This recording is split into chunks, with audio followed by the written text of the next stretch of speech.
Bonsoir, mesdames et messieurs, frères et sœurs.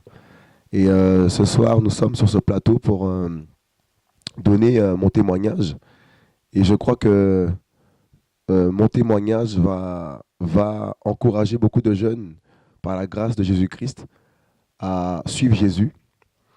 Parce qu'on se rend compte que beaucoup de gens vivent leur vie dans le monde sans se soucier qu'il y a un Dieu qui existe, sans se soucier qu'après la mort, qu'en vérité, il y a bien effectivement deux lieux éternels. Et souvent, la première chose que l'homme pense que, voilà, lorsque quelqu'un décède, eh ben, l'homme dit que tout le monde va au paradis.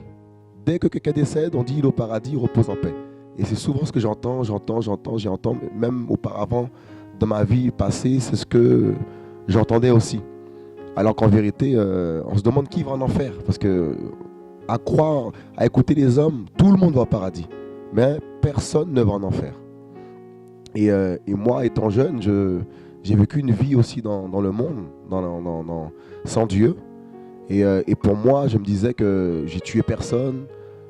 Dieu va m'accepter au ciel, il va me pardonner parce qu'il est amour. Alors qu'en vérité, c'était ma conception des choses. Et alors, pour témoigner de ma vie passée, alors je suis guadeloupéen. Je suis né en France et dès ma naissance, je suis parti vivre en Guadeloupe.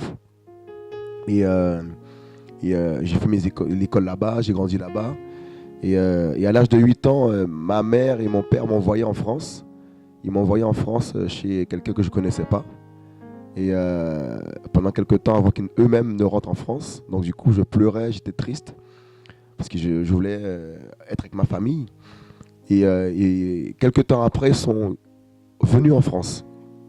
Et donc du coup, on s'est retrouvés, tout ça. Et puis, on était une belle famille. On était avec des parents qui nous ont bien éduqués, qui nous montraient les valeurs de la vie, tout ça. Et donc, voilà. Et du coup, à l'âge de 11 ans, il y a un événement terrible qui s'est passé dans ma vie. À l'âge de 11 ans, j'étais assis dans mon salon. Je me rappelle comme si c'était hier. Et une voix m'a parlé. Et cette voix m'a dit, tu dois être sauvé et c'est Jésus-Christ qui sauve. Et ça m'a marqué. Et j'ai vécu ma vie, j'ai grandi, j'ai vécu ma vie. Et à l'âge de 15 ans, enfin oui, j'ai oublié de dire une chose, c'est à l'âge de 11 ans, j'ai commencé à jouer au football. Un voisin qui est aujourd'hui footballeur professionnel a frappé à ma porte et il m'a demandé, voilà, est-ce que je veux jouer au foot? Et du coup, j'ai commencé à jouer au foot à l'âge de 11 ans. Et puis j'ai commencé à aimer le foot parce que je me suis découvert en moi un talent, des capacités physiques et qui pouvaient faire de moi un joueur professionnel. Et du coup, je me suis investi dans le foot. Voilà, j'étais aussi bon à l'école, même ma tête était plus sur le foot. Donc mon cœur était plus sur le foot, donc j'ai négligé l'école. Et du coup, à l'âge de 15 ans, j'ai quitté ma mère, mon père, mes frères, ma sœur, pour intégrer un centre de formation de football. Donc du coup, à 15 ans, j'ai quitté ma famille pour aller jouer au foot. Et je rentrais tous les week-ends. Donc du coup, j'ai fait mes classes, je commençais à vraiment de plus en plus m'investir dans le foot. Et puis j'ai commencé à aller voir les femmes en même temps à côté. Aller fréquenter les femmes, tout ça. Et dès lors que j'ai commencé à fréquenter les femmes, il y a aussi mon cœur a commencé à basculer sur les femmes. Donc le foot était un peu mitigé. Et ça m'a pas vraiment aidé, quoi. Et du coup, à l'âge de 18 ans, j'ai rencontré une jeune femme qui est aujourd'hui ma femme. Là, je l'ai rencontrée à 18 ans et du coup, quand je l'ai vue, ça m'a pas empêché quand même d'aller voir d'autres femmes. Donc du coup, elle m'a suivi partout où j'ai pu passer par rapport au football, tout ça. Et elle ne connaissait pas vraiment c'était quoi le foot. Et c'est en me fréquentant, c'est là qu'elle a vraiment compris quelle était ma passion, tout ça. Et moi, j'allais voir les femmes. C'était les sorties, les femmes. Et du coup, elle n'avait accès à aucun de mes codes, téléphone, internet, réseau. Elle ne pouvait fouiller dans aucun de mes téléphones. J'avais vraiment mis une barrière. voilà, pour me protéger parce que j'avais beaucoup de contacts de femmes. Et il fallait que je protège ce butin, entre guillemets. Et elle se doutait que j'avais des femmes ici et là. Elle se doutait, tout ça. Et enfin, j'étais pas encore marié. Hein. Voilà, j'étais pas encore marié. Mais elle se doutait que ici et là, j'avais des femmes, mais sans preuve. Et du coup, on continue le foot, je continue à jouer au foot, tout ça. Et, et puis, l'année où j'allais signer mon premier contrat professionnel, parce que j'avais mon agent qui était assez en contact avec des présidents de clubs.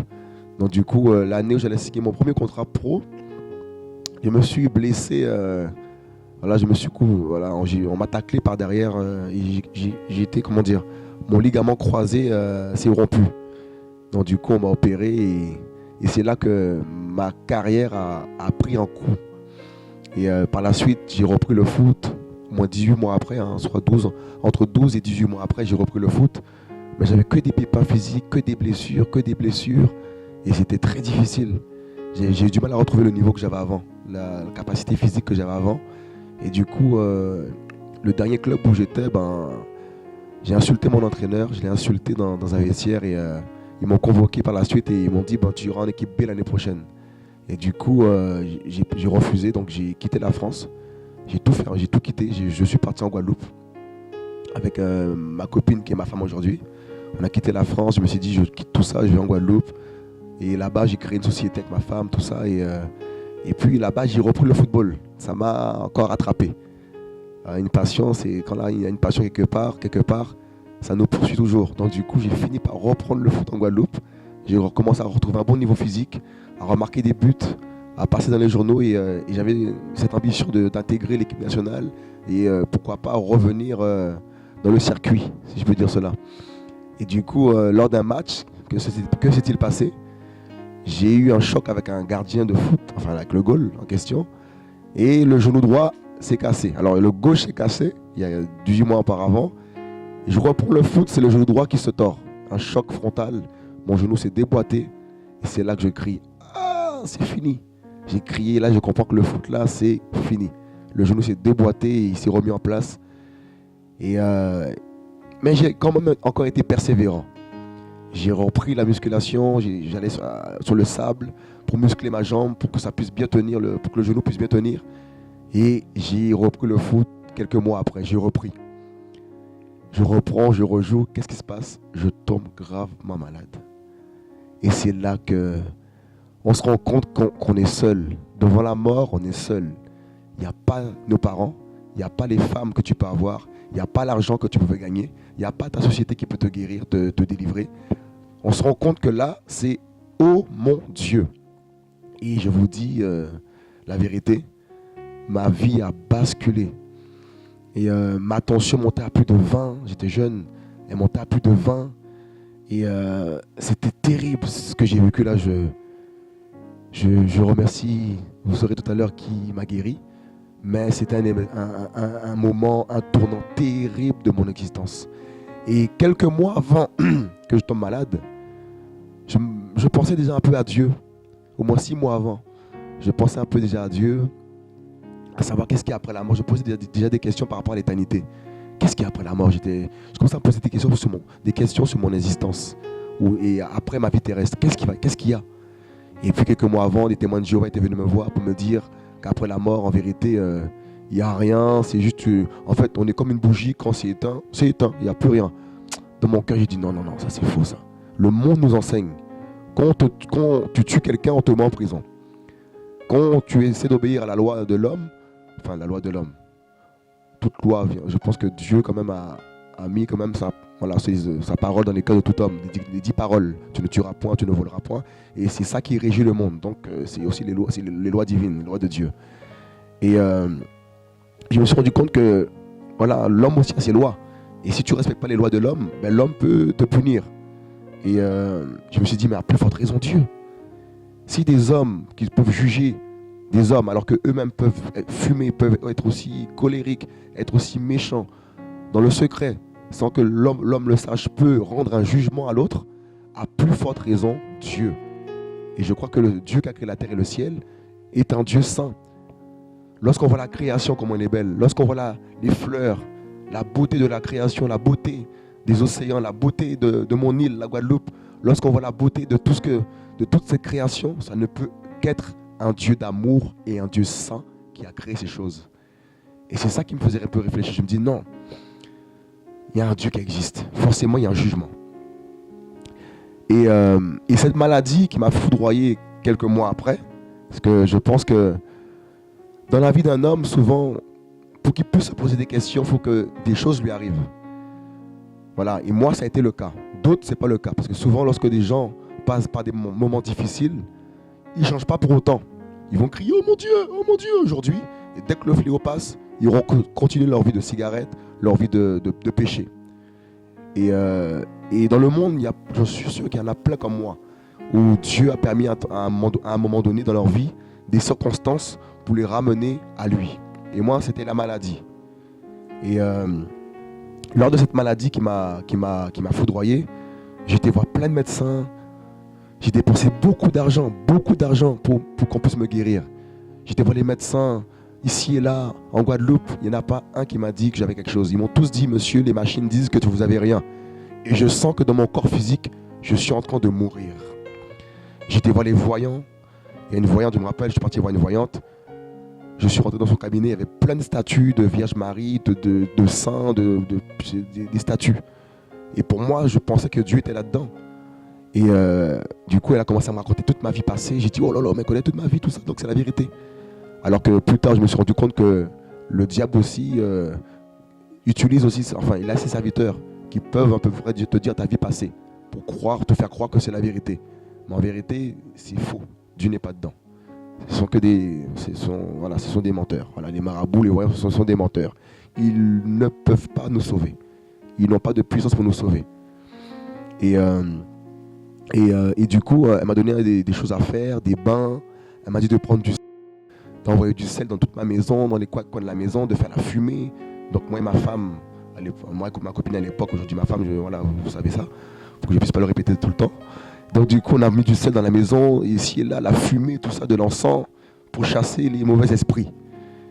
Et elle m'a donné une liste de beefsteak. Voilà, fallait que j'aille dans une boucherie et que j'achète un gros beefsteak et que j'aille me laver dans la mer avec ce beefsteak comme un savon.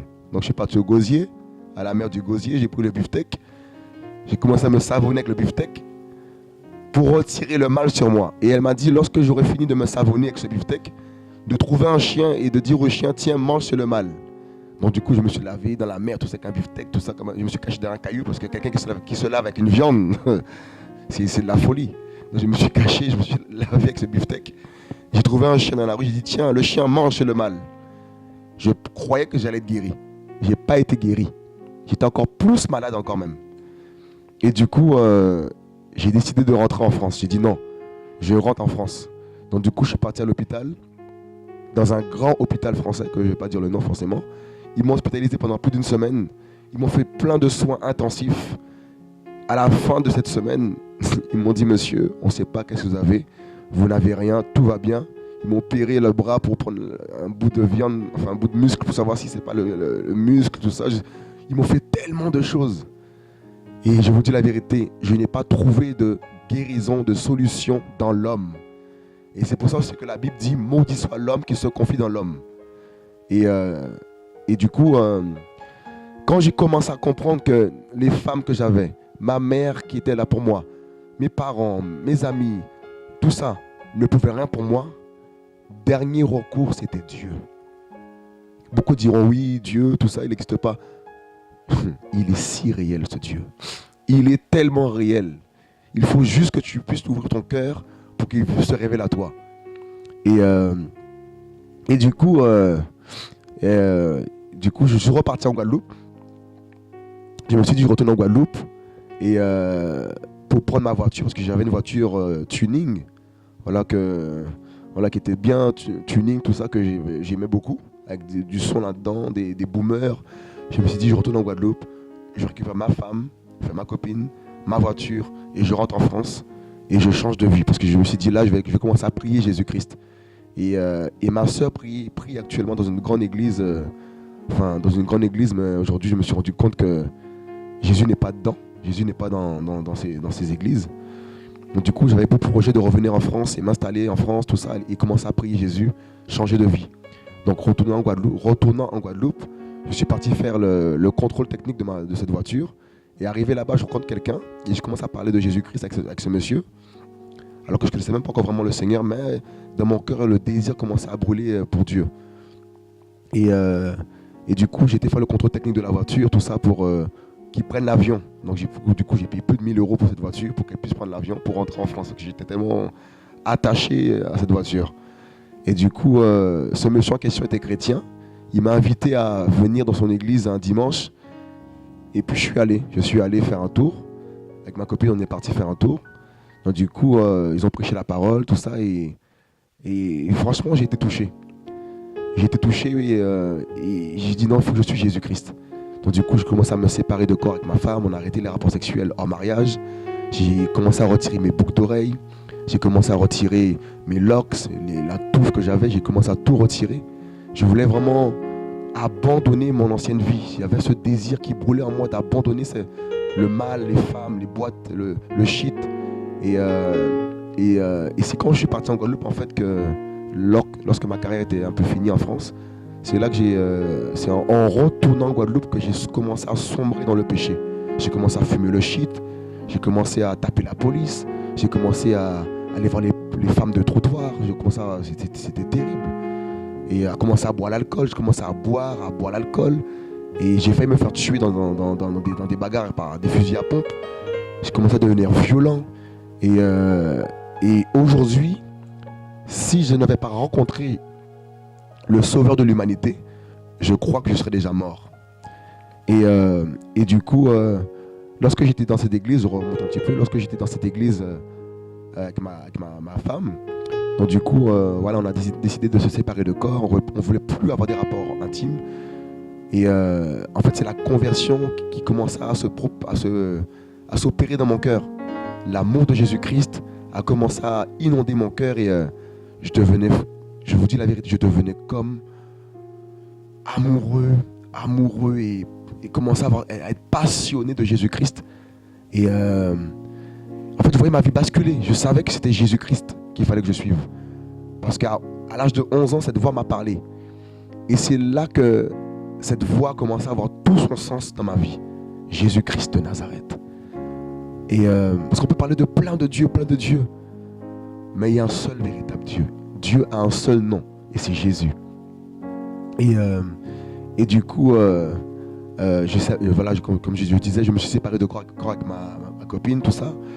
Et du coup, l'église en question où j'étais en Guadeloupe, ils voulaient me baptiser. Mais ils m'ont fait faire des cours de baptême. Donc du coup, ils m'ont donné une Bible, je commence à lire la Bible, tout ça. Et je commence à méditer dans Actes, les livres des Actes, tout ça. Et je commence à voir comment les gens se baptisaient. On a vu Pierre prêcher la parole. Et des gens étaient touchés. On n'a pas vu que Pierre a fait des cours de baptême aux hommes. Ils ont tout de suite pris leur baptême. Comme Philippe aussi. Quand Dieu l'a envoyé voir l'eunuque éthiopien, il était touché et il a voulu tout de suite se baptiser. Il a dit, il y a une flaque d'eau ici, pourquoi en gros il voulait se baptiser tout de suite. Donc Philippe a tout de suite baptisé l'eunuque éthiopien. Donc je me suis rendu compte qu'il y a un décalage entre la Bible et les églises. Et arrivé là-bas dans l'église en question, j'ai commencé à leur dire, monsieur, c'est écrit que le baptême c'était tout de suite. On n'a pas vu de cours de baptême. J'ai commencé à vraiment vouloir faire tout ce qui est écrit dans la Bible. Et là, ils se sont dit, le gars là, ils n'ont pas dit le gars, ils ont dit, le jeune là, il est bouillant. Baptisons-le. Donc du coup, ils ont organisé un baptême dans la mer, avec un vêtement blanc, tout ça, avec des trompettes, tout, ça sonnait partout. Ils m'ont baptisé, tout ça. Et aujourd'hui, je me suis rendu compte qu'on n'est pas obligé d'être habillé en blanc pour se baptiser. On peut se baptiser avec, c'est pas écrit dans la Bible qu'il faut s'habiller en blanc pour se baptiser. Et je me suis rendu compte aussi que c'est des choses que l'homme a intégrées dans ses traditions, alors que la Bible ne parle pas de ça. Dieu est simple. Et c'est nous qui avons compliqué les choses. Et c'est là en fait que quand j'ai commencé à lire la Bible, je me suis rendu compte que Jésus c'est la vérité. Mais les églises là, il y a trop de choses qui se passent dedans qui ne sont pas bibliques. Et du coup ils m'ont baptisé. Et comme j'ai voulu le faire, je suis rentré en France. Donc du coup j'ai payé le billet d'avion pour la voiture. La voiture rentre en France. J'étais chez ma mère m'a accueilli parce que j'avais plus rien, plus d'appartement, plus de foot, plus rien, plus d'argent. Ma mère m'a recueilli. Arrivé chez ma mère, c'était là que c'était compliqué. J'ai commencé à parler de Jésus-Christ, parler de Jésus-Christ. Et des fois, quand on se convertit, on n'a pas vraiment la sagesse pour... voilà, on est comme en feu, quoi. Et du coup, on n'a pas vraiment la maîtrise. Du coup, ça s'est mal passé. Du coup, je me suis retrouvé à la rue. Et bien avant que je me retrouve à la rue, le Seigneur a permis que je rencontre que ma soeur me donne le numéro d'un chanteur parce que je chantais en fait du dancehall dans le monde. Et du coup, à ma conversion, j'ai voulu chanter du Jésus-Christ dans le dancehall, quoi. Rap pour Jésus, tout ça. Je voulais faire ça pour adorer Jésus-Christ. Et du coup, ma soeur m'a donné le numéro d'un chanteur, que je ne dirai pas le nom, qui chante du dancehall pour Jésus-Christ. Et ce chanteur en question était à Bordeaux. Et il me dit, comme il est à Bordeaux, il y a un frère qui s'appelle David. Bonjour mon frère David. Du coup, il m'a donné son numéro il m'a donné le numéro de David que j'ai appelé. Il était à Saint-Denis, je me rappelle. Et quand j'ai appelé ce frère, on est resté des heures et des heures au téléphone. On parlait que de Jésus-Christ de Nazareth. Et entre-temps, en fait, voilà, quand j'étais chez ma mère, j'ai essayé de voir plusieurs églises pour savoir où j'allais prier. J'ai fait au moins 10 églises. Et dans les 10 églises que j'ai fait, il n'y avait que des soucis. Alors l'église en question, ma soeur était... le premier dimanche, je suis parti là-bas. J'entends le pasteur demander de l'argent. Dans mon cœur, je dis, mais Jésus-Christ n'est pas mort sur la croix pour qu'on donne de l'argent aux hommes. J'ai dit, non, ça c'est... J'ai plus là-dedans. Du coup, j'ai fait d'autres églises. Une église, il n'y avait que des Haïtiens. On me dit là-bas, le Saint-Esprit n'est pas Dieu. Une église martiniquaise. C'était là, que des Martiniquais. Une église, je me suis dit, mais Dieu n'est pas venu que pour un peuple. C'est ça que je ne comprenais pas. La Bible dit qu'il n'y a ni juif ni grec. Et dans les églises, vous voyez qu'un peuple. Et c'est ce qui se passe aujourd'hui. Je dis non. J'ai dit à ma femme, on ne va plus dans les églises, on va prier Jésus-Christ à la maison. Parce que Jésus-Christ, c'est la vérité. Et du coup, lorsque j'ai rencontré David, il voulait me donner un CD. J'ai dit non, tu sais, les CD là, ça ne m'intéresse plus. Je prie avec ma femme à la maison, garde-le, je veux plus, je suis déçu des églises. Jésus-Christ, je le suis, mais pas les églises. Il a insisté pour que je prenne ce CD, Église, où es-tu? Église, où es-tu, c'est une prédication du frère Shoah, Kouetou. Et ce message est sur YouTube, ça s'appelle Église, où es-tu? C'est un message qui m'a bouleversé. En fait, je l'ai pris ce message, j'ai dit bon, je vais écouter. Je l'ai pris, j'ai écouté ce message.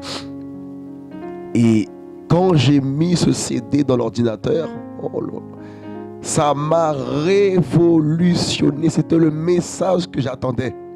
C'est ce que j'attendais comme message. Et j'ai commencé à mettre ça dans ma voiture, parce que j'avais un caisson, des boomers.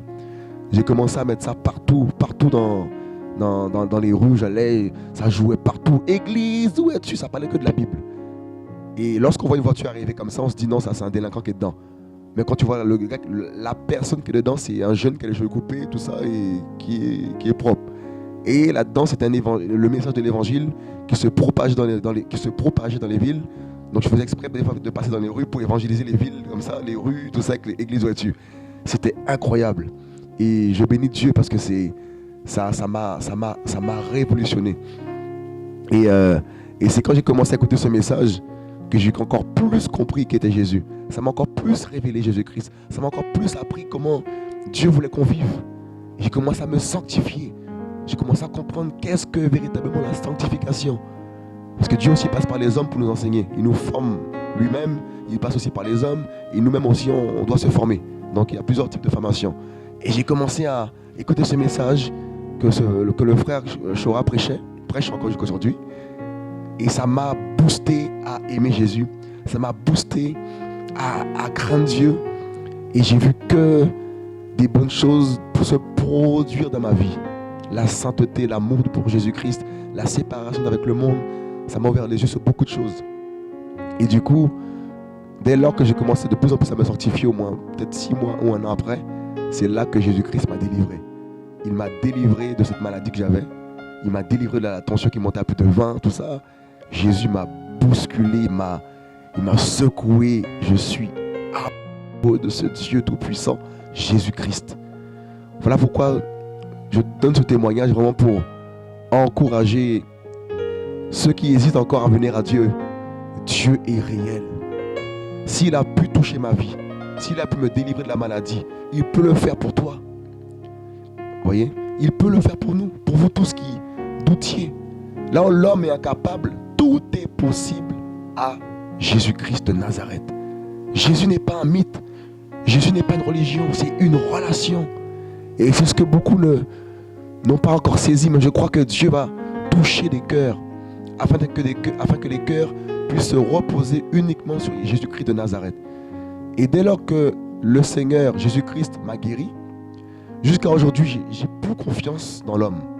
Je n'ai plus confiance dans les médicaments. Je n'ai plus confiance dans les médecins. Les médecins, je vous aime de l'amour de Jésus-Christ. Vous faites un beau travail. Mais mon espérance est en Jésus. C'est lui qui m'a créé. C'est lui qui connaît mes globules rouges. Les médecins m'ont dit qu'ils ne peuvent pas me guérir à l'époque. Je me rappelle, ils m'ont dit, monsieur, on ne peut pas vous guérir. On ne sait pas qu'est-ce que vous avez. J'ai cherché Jésus-Christ, Jésus m'a guéri. Et du coup, voilà pourquoi je donne ce témoignage vraiment pour encourager les jeunes gens, les hommes à vraiment faire le pas, à donner leur vie à Jésus-Christ. Parce que après la mort, il y a bien et belle une éternité, 2 éternités. Une en enfer, une au ciel. Et le Seigneur Jésus-Christ m'a montré l'enfer et le ciel. Ce sont des lieux... En fait, ça existe. L'enfer, c'est un lieu de tourment. Le ciel, c'est un lieu de repos. Et ce repos, on peut l'avoir seulement si on croit en Jésus-Christ. Parce que c'est lui le repos véritable. C'est lui qui donne le repos véritable. Du coup, il y a quelques années en arrière, le frère Chora Kweto m'avait donné une parole sur ma vie. Comme quoi j'allais avoir telle chose, une maison de prière, un grand pavillon de prière. Et à l'époque, j'étais au chômage. Et je me rappelle le jour qu'il avait prêché, j'ai dit au Seigneur, Seigneur, donne-moi une parole à travers cet homme, Seigneur Jésus-Christ. Et à l'instant que je dis ça à Jésus, je vois le frère Chora se tourner vers moi et me dire, tu auras ça, une grande maison de prière. J'étais à l'époque au chômage, j'avais 0 argent, j'avais rien. Je me dis, mais oh Seigneur, j'ai douté. Et comme dit, Dieu a accompli la parole qui a été libérée. Et cette prophétie s'est accomplie. Et c'est juste pour aussi souligner qu'on reconnaît un arbre à son fruit. Et parce que beaucoup de gens peuvent dire tout ce qu'ils veulent, mais en vérité, Jésus-Christ a des servants, ses servantes, ses serviteurs qui prêchent la vérité. Et leur message n'est pas un message pour nous caresser. Le message qu'ils prêchent, le message que les enfants de Dieu prêchent, les envoyés de Dieu prêchent, c'est un message qui va droit au cœur. Voyez, comme le dit la parole, qui juge les sentiments des cœurs. Et j'encourage tous les jeunes à faire le pas. J'encourage tous les jeunes à se réconcilier avec Dieu, plus précisément Jésus-Christ. Venez à lui, vous serez sauvés. Venez à lui, vous serez délivrés. Venez à lui, vous aurez le repos. C'est en lui l'assurance véritable. À quoi bon fumer? À quoi bon continuer à tromper sa femme? À quoi bon continuer à courir les bois de nuit? À quoi bon continuer à boire? À quoi bon vivre comme le monde nous dit qu'il faut vivre? On nous fait croire qu'il faut profiter. Profiter. Mais on se rend compte que Dieu dit dans la Bible que ce qu'un homme sème, il le moissonnera. Voilà pourquoi Jésus-Christ dans la Bible dit qu'il ne tient pas compte des temps d'ignorance. J'ai commis des choses terribles. J'ai même voulu écraser ma grand-mère. Mais quand je me suis converti, j'ai demandé pardon à ma grand-mère. Parce que je vous dis, il y a plein de gens qui font des choses, ils ne se rendent pas compte que toutes ces choses vont les suivre après leur mort. Il y a un jugement. Voilà pourquoi Jésus-Christ veut aussi te pardonner. Toi qui n'as pas encore fait le pas avec Jésus. Toi qui n'es pas encore réconcilié avec Jésus-Christ. Il veut te sauver. Parce qu'il t'aime. Ne te dis pas, tu as beaucoup de péchés, comment tu vas faire? J'avais beaucoup de péchés moi aussi. Je pense que vous avez pu un peu voir la tête que j'avais sur les photos qui ont défilé. J'étais un grand pécheur. Peut-être que toi, tu es un plus grand pécheur que moi. Mais laisse-moi te dire qu'il n'y a pas de péché que Jésus-Christ ne peut pas pardonner. Parce qu'il est mort sur la croix pour ôter les péchés. Donc fais le pas. Viens à Jésus-Christ. Ne va pas dans une religion. Ne va pas dans une église, dans une secte. Dans ta chambre, là où tu es, tu peux commencer à invoquer Dieu. Dans ta douleur, dans tes pleurs, tu peux commencer à invoquer le nom de Dieu. Il va se révéler à toi. Et le nom de Dieu, c'est Jésus. Son nom nous a été donné pour que nous puissions nous appuyer sur lui, afin qu'on puisse avoir part à la résurrection corporelle. Croyez en lui. Je ne regrette pas une seconde d'avoir donné ma vie à Jésus. Même si je ne me comprends pas, même si on m'aime plus, même si on dit qu'il est devenu fou, même si mes parents me disent que qu'est-ce qui lui arrive, je veux vivre la sainteté, je veux vivre la justice de Dieu. Je t'encourage à faire le pas. Parce que lorsque tu suis Jésus-Christ, il y a un héritage. Tu reçois la paix de Dieu, le repos. Le monde n'a pas la paix, on le voit. Les gens pleurent, les gens courent ici et là, il n'y a pas la paix. Jésus donne la paix. Tu es malade d'une maladie grave, moi il m'a guéri. Il m'a guéri, voilà pourquoi je témoigne de Jésus-Christ. Jésus n'a pas changé, il guérit. Tu veux être guéri, viens à Jésus-Christ. Tu veux être sauvé, viens au Seigneur Jésus-Christ. Et encore, il n'est pas obligé de te guérir. Il peut te laisser comme ça. Mais en lui, tu as l'assurance d'aller au paradis après la mort. Jésus est le seul et unique Dieu. En tout cas, je vous souhaite un bon courage. Que Dieu vous sauve, que Dieu vous bénisse et que ce message, que ce témoignage puisse toucher des jeunes. Seigneur mon Dieu, merci pour ta grâce, ta bonté Jésus. Papa, que toi seul sois glorifié, que toi seul sois élevé, que nous puissions diminuer et que tu puisses croître. Seigneur, touche les jeunes, touche les gens, papa, touche les hommes et les femmes, papa, afin que ton amour puisse se répandre dans leur cœur. Touche les policiers, touche, papa, les hommes, ô Dieu, qui ont mis leur confiance dans leur richesse, papa, alors que la richesse en vérité, Seigneur mon Dieu, on le laisse dans ce monde lorsqu'on meurt. Voilà pourquoi, papa, c'est toi la vraie richesse, papa. Seigneur mon Dieu, touche les cœurs, papa, touche les âmes, papa, au nom puissant de Jésus-Christ de Nazareth. Amen.